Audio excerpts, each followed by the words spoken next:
ठाकुर हवेली का वह दिन किसी तूफान की भूमिका जैसा लग रहा था। हवेली की सदियों पुरानी दीवारें, जिनके भीतर अनगिनत राज दफन थे, आज फिर किसी बड़े हादसे की साक्षी बनने जा रही थी।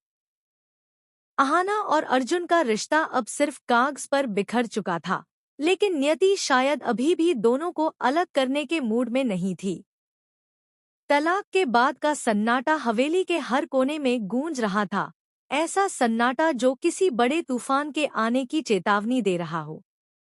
उधर अर्जुन, जो बाहर से एक पत्थर की मूरत बन चुका था, भीतर ही भीतर अहाना की यादों में जल रहा था। उसकी आंखों में किसी भी भाव का नामोनिशान नहीं था, लेकिन दिल अब भी उसी अहाना की धड़कन पर टिका हुआ था।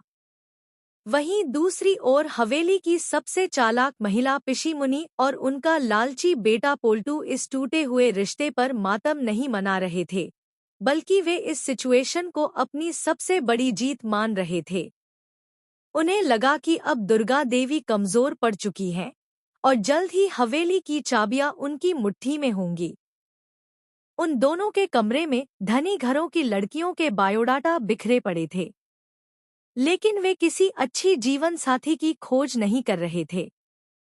उन्हें चाहिए थी बस एक कठपुतली, ऐसी लड़की जो उनकी उंगलियों पर नाचे और हवेली की सत्ता उनके हाथों में सौंप दे। वे अपनी ही ख्याली दुनिया में खोए इस उम्मीद में थे कि अब हवेली की असली राजरानी वही होंगे।